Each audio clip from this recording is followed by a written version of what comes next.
अखाड़ा में सिलसिला आगे बढ़ाते हैं। रूस यूक्रेन युद्ध पर फोकस करते हैं। कई मोर्चों पर मजबूत यूक्रेन की सेना अब रूस के सामने फिर एक बार कमजोर दिख रही है। लगातार हो रहे हमले जेलेंस्की के जवानों का जोश खत्म कर रहे हैं।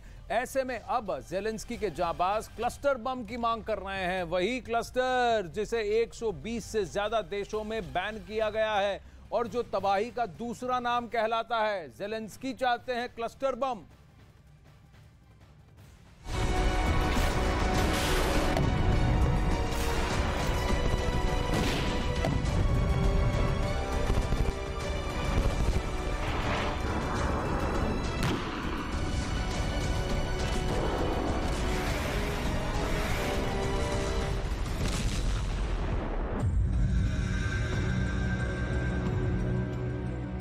बखमूत में जेलेंस्की को जो चोट पुतिन ने दी है वो शायद अब तक की सबसे घातक चोट थी। यूक्रेन के चप्पे चप्पे पर रूसी बारूद ने अपना नाम लिख दिया है। पुतिन के इन प्रलंकारी हमलों से बचने के लिए जेलेंस्की ने एक बार फिर अमेरिका का दरवाजा खटखटाया है। पश्चिमी मीडिया में दावा किया जा रहा है कि अमेरिका से विध्वंसक हथियार मिलने के बाद अब यूक्रेन क्लस्टर बम की मांग कर रहा है ताकि जंग के मैदान में रूस के खिलाफ दम दिखाया जा सके। अमेरिकी सांसदों ने दावा किया है कि लगातार मिल रहे बारूद के बाद अब जेलेंस्की के जाबाजों ने अपनी मांग का दायरा भी बढ़ा दिया है। यूक्रेन की सेना क्लस्टर बम चाहती है जो रूस के हमलों के सामने उनका कवच बन सके। क्लस्टर बम जो किसी बड़े इलाके पर त्राहिमाम मचाने के लिए तैयार किए गए हैं। क्लस्टर बम जिसके बारे में सुनकर बड़े से बड़े सूरमा घबरा जाते हैं, जो विध्वंस फैलाने के लिए जाने जाते हैं। क्लस्टर बम सिर्फ एक बम नहीं बल्कि बमों का एक गुच्छा होता है। इस बम को लड़ाकू विमानों की मदद से गिराया जा सकता है और हमले के दौरान हवा में ही इस बम का कंटेनर खुल जाता है, जिसके बाद इस क्लस्टर बम में मौजूद दूसरे छोटे बम एक बड़े इलाके में फैल जाते हैं। विशेषज्ञों का मानना है कि एक क्लस्टर बम में करीब 600 छोटे बम तक हो सकते हैं और इस बम का इस्तेमाल जहां भी होता है वहां बड़े इलाके में तबाही मच जाती है। क्लस्टर बम की इसी तबाही के चलते 120 से ज्यादा देशों ने इसे अवैध मानते हुए बैन कर दिया है। लेकिन जेलेंस्की के जवान इसके भरोसे बैठे हैं ताकि रूस की जमीन से उठने वाली हर शय को निशाना बनाया जा सके। महायुद्ध में पुतिन ने यूक्रेन को तबाह करने की कसम खा रखी है, तो वहीं यूक्रेन के साथी देश उसकी मदद करने से पीछे नहीं हट रहे हैं। अमेरिका युद्ध की शुरुआत से ही यूक्रेन का पूरा समर्थन कर रहा है, हथियार भेजकर, रसद भेजकर, मेडिकल सपोर्ट भेजकर। तो वहीं अन्य नेटो देश सैन्य शक्तियों को और बढ़ा रहे हैं, जेलेंस्की के बारूदी गोदाम को मजबूत कर रहे हैं। रिपोर्ट के मुताबिक यूक्रेन ने इससे पहले भी अमेरिका से 155 mm क्लस्टर बम की सप्लाई करने की मांग की थी, जिससे बाइडेन ने किनारा कर लिया। महायुद्ध में रूस के सामने खड़ा यूक्रेन कमजोर नहीं दिखना चाहता है। अमेरिका से मिले हथियार जंग में जोश भर रहे हैं। ब्रिटेन से मिले एयर डिफेंस सिस्टम सेना के हौसले बुलंद किए हैं। रूस के पास मौजूद मिसाइल बारूदी बवंडर उठाने के लिए जानी जाती है। ऐसे में जेलेंस्की आसमान से जमीन तक खुद को मजबूत करने के लिए दोस्तों के दर पर पहुंच रहे हैं और नए नए हथियारों की मांग कर रहे हैं। क्लस्टर बॉम्ब्स 120 देशों में बैन है क्योंकि इसका कोई स्पेसिफिक टारगेट नहीं होता और कोलैटरल डैमेज बहुत ज्यादा होता है। लेकिन रूस लगातार क्लस्टर बमों का प्रयोग करता रहा है। आंकड़े बताते हैं कि रूस ने युद्ध की शुरुआत में ही क्लस्टर बम दागने शुरू कर दिए थे। 2 मार्च 2022 को पहली बार रूस ने क्लस्टर बम का प्रयोग किया था। इस हमले में 3 की मौत हुई थी और 10 से ज्यादा लोग घायल हुए थे। 4 जून फिर अगला डेट 4 जून मिकोलाइव में क्लस्टर बॉम्ब से हमला किया था रूस ने। हमले में 12 लोगों की मृत्यु हुई थी और 41 लोग जख्मी हुए थे। फिर अगला जो यूज किया गया वो 12 जून 2022 को खार्किव में 9 N210 और 9 N235 क्लस्टर बम्स इसका प्रयोग किया गया।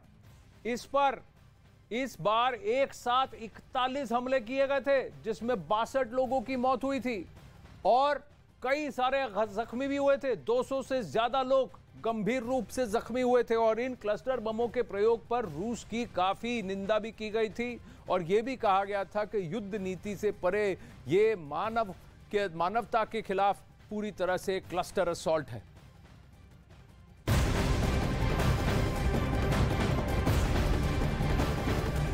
अब वहीं गुरुवार को रूस ने यूक्रेन पर ताबड़तोड़ हमले किए और इस जबरदस्त एयर स्ट्राइक में रूस ने हाइपरसोनिक मिसाइल का प्रयोग भी किया।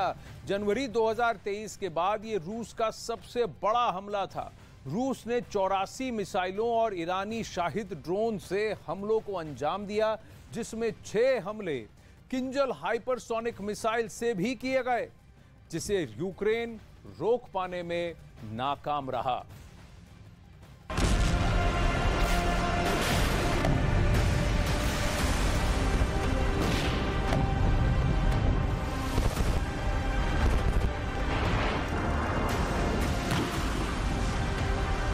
शुरू हो गया पुतिन का अब तक का सबसे आक्रामक हमला।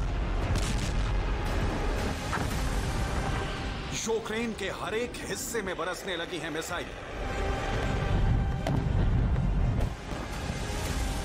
बखमूत में यूक्रेन कर रहा है दमदार हमले, तो पुतिन ने पूरे यूक्रेन में मिसाइल स्ट्राइक करके बता दिया कि सिर्फ बखमूत नहीं, वो पूरे यूक्रेन को बर्बाद करने की ताकत रखते हैं। भले ही यूक्रेन के पास जितने भी अमेरिकी और यूरोपीय असलहे हों, फर्क नहीं पड़ता। पुतिन दिखाना चाहते हैं कि वो जब चाहें यूक्रेन की रीढ़ की हड्डी तोड़ सकते हैं।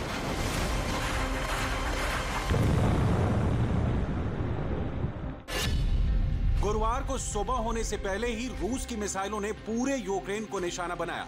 Kyiv, Lviv, Zhytomyr, Kharkiv, Odesa, Dnipro, Kryvyi Rih, Zaporizhzhia और मिकोलाइव में जबरदस्त हमलों को अंजाम दिया गया। हमले के लिए न सिर्फ 84 मिसाइलों का इस्तेमाल किया गया, बल्कि ईरान के शाहिद ड्रोन और रूस की कातिलाना हाइपरसोनिक मिसाइल का भी इस्तेमाल किया। पिछले साल पहली बार इंसानी इतिहास में किसी युद्ध में हाइपरसोनिक मिसाइल से हमला किया गया था। 18 मार्च 2022 को पहली बार रूस ने किंजल हाइपरसोनिक मिसाइल से यूक्रेन में एक हथियार के डिपो को उड़ाया था। उसके बाद रूस ने परमाणु हथियार ले जाने में सक्षम किंजल मिसाइल का कई बार युद्ध में इस्तेमाल किया। Centre for strategic and international studies के मुताबिक 18 मार्च 2022 को पहली बार किंजल हाइपरसोनिक मिसाइल को युद्ध में चलाने के बाद 19 मार्च 2022 को, 11 अप्रैल 2022 को, 9 मई 2022, फिर 26 जनवरी 2023 को और उसके बाद गुरुवार को यानी 9 मार्च 2023 को किंजल मिसाइल से अटैक किया गया। पुतिन ने अपने हथियारों का गोदाम खोल दिया है। सबसे आधुनिक मिसाइलों से हमला करने का मतलब है कि अब पुतिन किसी भी हाल में जीत हासिल करना चाहते हैं। और इस ताबड़तोड़ हमले से मॉस्को ने न सिर्फ अपनी बेताबी को जाहिर किया है, बल्कि दुनिया को बताया है कि उनके जखीरे में अभी ऐसे हथियार हैं जिनका इस्तेमाल उन्होंने नहीं किया है। लेकिन ऐसा भी नहीं है कि वो ऐसे हथियारों का इस्तेमाल नहीं करेंगे। रूसी रक्षा मंत्रालय के मुताबिक गुरुवार को उन्होंने जमीन, हवा और समंदर से सबसे सटीक हमले को अंजाम देने वाली मिसाइलों से अटैक किया, जिसमें किंजल मिसाइल भी शामिल थी। वहीं यूक्रेन ने दावा किया है कि उन्होंने 34 क्रूज मिसाइलों को मार गिराया, 4 ईरानी शाहिद ड्रोन को भी मार गिराया, जबकि 6 किंजल मिसाइलों को रोक नहीं सका। KH-22 एंटी शिप मिसाइल भी रोक नहीं सका। रूस ने S-300 एंटी एयरक्राफ्ट मिसाइल भी दागी। 84 मिसाइलों में से सिर्फ 34 मिसाइलों को यूक्रेन इंटरसेप्ट कर सका, यानी 50 मिसाइलें अपने टारगेट पर हमला करने में कामयाब रही। जाहिर है यूक्रेन का एयर डिफेंस सिस्टम इतना मजबूत नहीं कि ऐसे हमलों को रोक सके, और कहीं ना कहीं क्रेमलिन इसी की जांच करने के लिए गुरुवार को ऐसे हमले किए।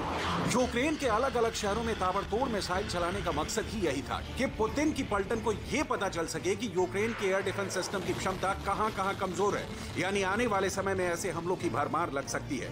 वहीं किंजल और KH-22 मिसाइल से हमला करने का मकसद ये हो सकता है कि पुतिन ज़ेलेंस्की को यह संदेश देना चाहते हैं कि अब भी वक्त है, पूर्वी यूक्रेन से पीछे हट जाएं, नहीं तो अमेरिकी हथियारों का जखीरा भी उन्हें बचा नहीं पाएगा। क्योंकि अब किंजल जैसी हाइपरसोनिक मिसाइल से हमला किया जाएगा तो यूक्रेन इसे रोक भी नहीं पाएगा, यानी कीव में ज़ेलेंस्की का महल भी सुरक्षित नहीं है।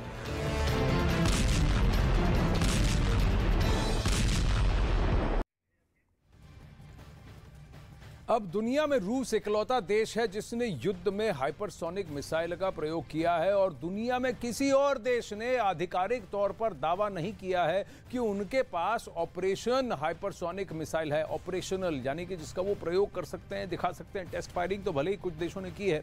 वैसे तो मॉस्को के पास हाइपरसोनिक मिसाइल के कई वर्जन्स हैं, लेकिन हम जानते हैं कि किंजल हाइपरसोनिक मिसाइल की क्या अहमियत है। आइए आपको बताते हैं। Kinjal arrow ballistic hypersonic missile है। जिसे डैगर के नाम से भी जाना जाता है। ये हाइपरसोनिक मिसाइल तेज रफ्तार से चल रहे टारगेट को भी सटीक निशाना लगाकर तबाह कर देती है।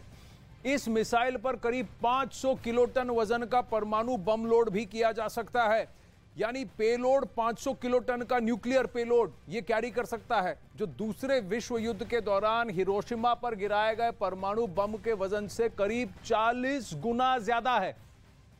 इतना ही नहीं, इस मिसाइल की रेंज भी करीब 2000 किलोमीटर है, यानी यूरोप में मौजूद नेटो के सभी देश इस मिसाइल की जद में आ जाएंगे। साथ ही यह मिसाइल 12,000 किलोमीटर प्रति घंटा से ज्यादा रफ्तार से उड़ान भरती है, यानी कुछ ही मिनटों में यह दुश्मन के ठिकाने तक पहुंच जाती है। और इतनी ज्यादा स्पीड पर यह मिसाइल अपने आसपास एक प्लाज्मा क्लाउड बना देती है। प्लाज्मा क्लाउड किसी भी मिसाइल डिफेंस सिस्टम के रेडार से निकलने वाली रेडियो फ्रीक्वेंसी को सोख लेता है, तो कोई भी मौजूदा missile defence system Kinjal hypersonic missile को नहीं रोक सकता, जिसकी वजह से किंजल हाइपरसोनिक मिसाइल रेडार पर नजर नहीं आती और मिसाइल डिफेंस सिस्टम इसे रोक पाने में नाकाम हो जाते हैं। तो इम्पॉसिबल है इस मिसाइल के अटैक को रोक पाना, और यह पुतिन ज़ेलेंस्की को दिखा चुके हैं। अब एक बार आपको यह भी बता देते हैं कि आखिर पुतिन हाइपरसोनिक ताकत क्यों दिखा रहे हैं। दरअसल उनके पास ही ऐसी अजय मिसाइलें हैं और इनका दुनिया के किसी भी देश के पास कोई जवाब नहीं है। देखिए, मार्च 2018 में रूसी राष्ट्रपति व्लादिमीर पुतिन ने दुनिया के सामने पेश की अपनी अजय परमाणु मिसाइलें। मार्च 2018 की बात है, मिसाइलें जिन्हें रोका नहीं जा सकता। पहला हाइपरसोनिक ग्लाइड व्हीकल एवनगार्ड, फिर उसके बाद दूसरा हाइपरसोनिक एरो बैलिस्टिक मिसाइल जिसे किंजल सिस्टम कहा जाता है। फरवरी 2019 में रूस ने पेश किया एक और हाइपरसोनिक क्रूज मिसाइल जिरकॉन, जिसको कि लॉन्च किया गया।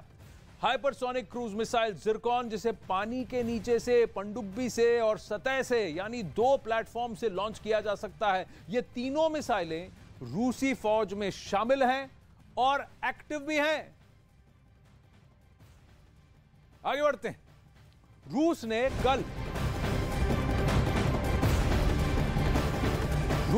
कल यूक्रेन में साल 2023 का सबसे बड़ा हमला किया।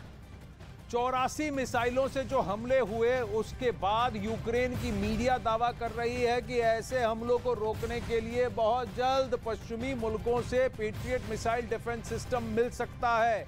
आपको बता दें कि अमेरिका ने पेट्रियट मिसाइल देने का ऐलान किया है और यूक्रेन के जवानों की इस मिसाइल सिस्टम पर ट्रेनिंग भी चल रही है। लेकिन पेट्रियट मिसाइल डिफेंस सिस्टम भी KH-22 और किंजल हाइपरसोनिक सिस्टम्स को नहीं रोक सकता।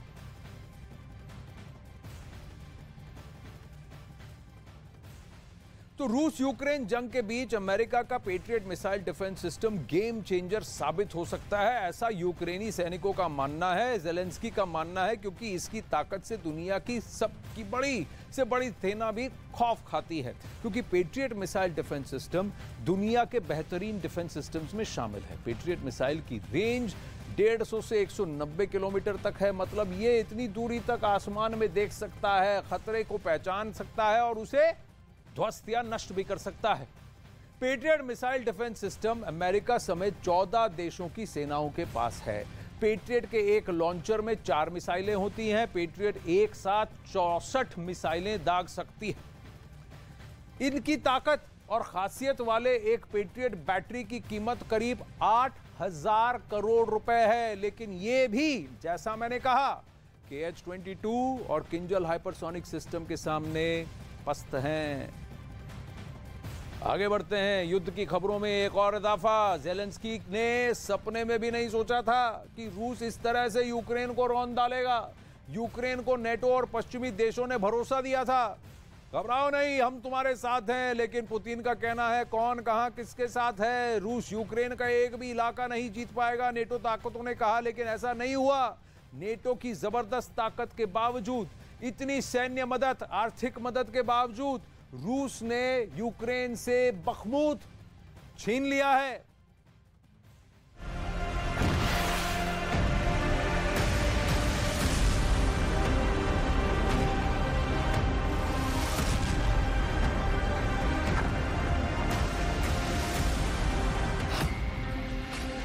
क्या बखमूत में यूक्रेन की जबरदस्त हार नाटो की अब तक की सबसे बड़ी और शर्मनाक हार है? डिफेंस एक्सपर्ट्स अब ये दावा क्यों कर रहे हैं? बखमूत में रूस की जीत ने अमेरिका और नाटो के सामने बहुत बड़ा खतरा खड़ा कर दिया है।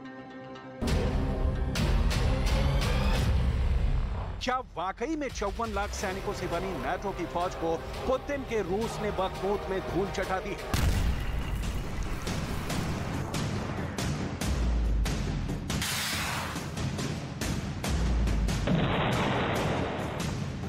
क्या 45 साल के जिद्दी ज़ेलेंस्की और 80 साल के राष्ट्रपति बाइडेन की सारी होशियारी और धमकियों पर 70 साल के पुतिन का सुपर एक्शन भारी साबित हुआ है? आखिर नाटो और पश्चिमी देशों से 9 लाख करोड़ के हथियार लेने के बावजूद यूक्रेन रूस से सोलेदार और बखमूत कैसे हार गया? बखमूत में नाटो की हार। यूक्रेन के बखमूत में रूस की दूसरी बड़ी जीत लगभग हो चुकी है।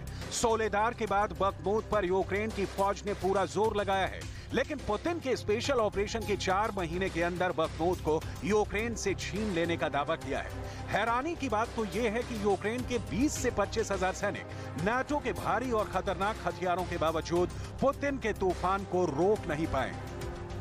ये वही बखमूत है जहां नाटो के एडवांस हथियारों के दम पर महज 30 फीट के फैसले पर 1000 रूसी सैनिक मारे जा रहे हैं। ये वही बखमूत है जहां रूसी सैनिक का जीवन काल सिर्फ 4 घंटे का रह गया।